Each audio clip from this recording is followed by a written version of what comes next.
भारत और नेपाल के बीच विवाद थमता नजर नहीं आ रहा है। नेपाल सरकार ने नए राजनीतिक नक्शे के संबंध में संविधान संशोधन बिल अपनी संसद में पेश किया।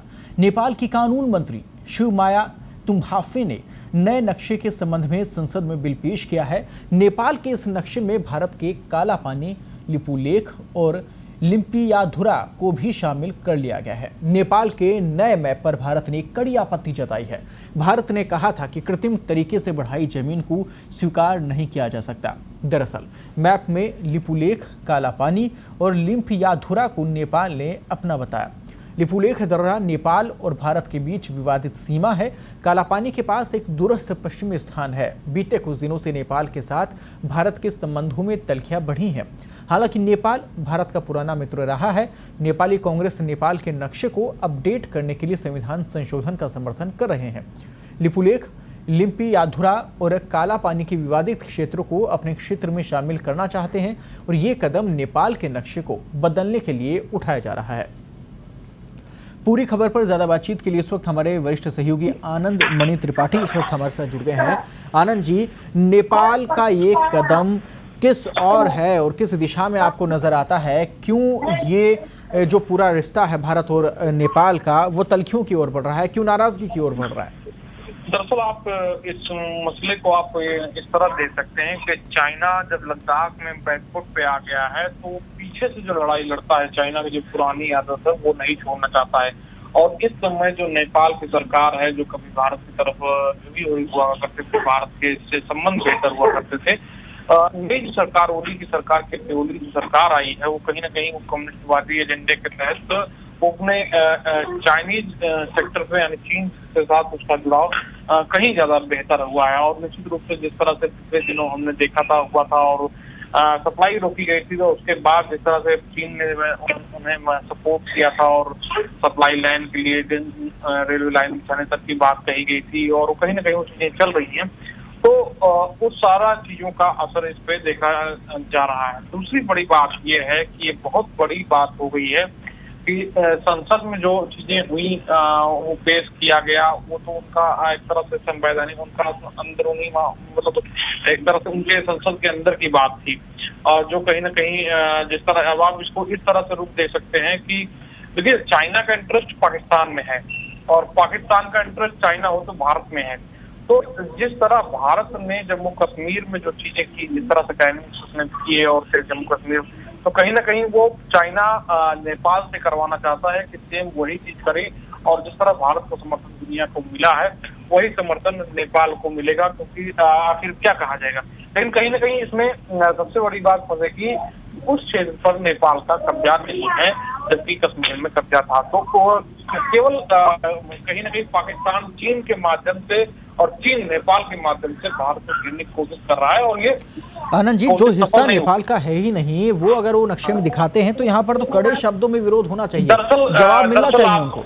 दरअसल आप इसको इस तरह से नहीं देख सकते। बॉर्डर की जो पॉलिटिक्स है, बॉर्डर पॉलिटिक्स में कुछ चीजें उनकी मानी गई हैं, कुछ चीजें हमारी मानी गई हैं और डाइल्यूजन था, कुछ जगहों को लेकर डाइल्यूजन था कि हाँ इस पर विचार किया जाएगा, जब अच्छा समय आएगा या तो कोई विचार आएगा तो उस पर विचार किया जाएगा और लगातार उस पर विचार करते हुए चीजों को आगे बढ़ाया जाएगा। और 160 सालों से ये चीजें चली जा रही थी और वैसे बना हुआ बहुत पतला सा हिस्सा है। आप नक्शा देखेंगे जब नेपाल का तो उत्तरांचल के संस्था का वो एक बहुत पतला सा हिस्सा है और जहाँ ये चीजें होती हैं का भी क्षेत्र है, तो इस वजह से तो इस तरह से कोई मतलब ऐसा इशू नहीं था। लेकिन उसको चाइना ने जानबूझकर प्रोपोगेट किया है, उस चीज को आपको ये पसंद करती है और प्रोपोगेट करते हुए उसको फैलाने की कोशिश की है।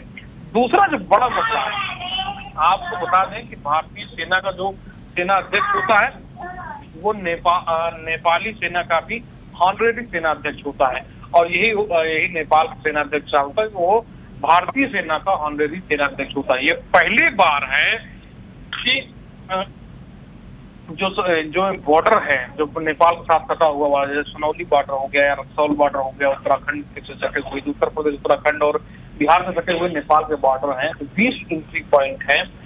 मेन एक तो सारे एंट्री पॉइंट खुले रहते थे, जिनको अब नेपाल ने कहा है कि उसको बंद कर दिया जाएगा। बड़ी बात है।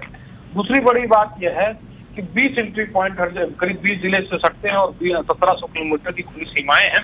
तो कहीं तो लोग, लेकिन अब 20 एंट्री पॉइंट होंगे, वहीं से आना जाना होगा।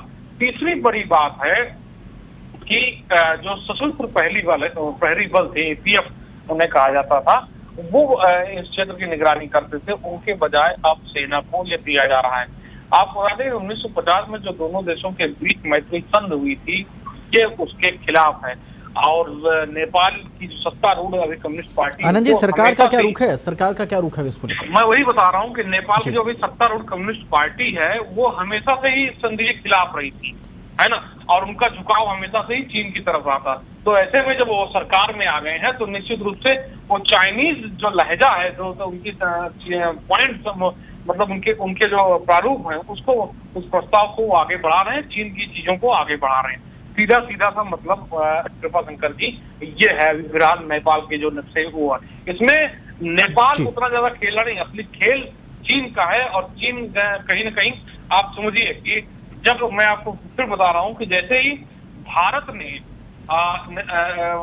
कश्मीर का इलाका जो ऊपर पड़ता है, जो अभी पाकिस्तान ने गिलगिट बाल्टिस्तान कब्जा कर रखा है, उसकी मौसम विभाग, एक कूटनीति के तहत मौसम विभाग के जो घोषणा करना शुरू की है, क्षेत्र हमारा है।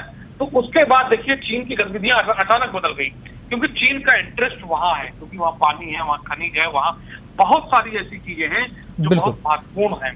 तो यही वजह है कि पाकिस्तान का पूरा असर इस तरह क्या नाम है, नेपाल के तरफ देखने में, दोनों तरफ से घेरने की कोशिश कर रहा है। इसको आप पर्ल नेक स्ट्रेटजी कही जाती है। बिल्कुल सही बात है। और इसको लेकर अब यहाँ पर तमाम बिंदुओं को देखते हुए इसके ऊपर कदम भी उठाने की जरूरत है और सरकार को भी इसके ओर ध्यान देने की अब जरूरत है। बहुत बहुत धन्यवाद।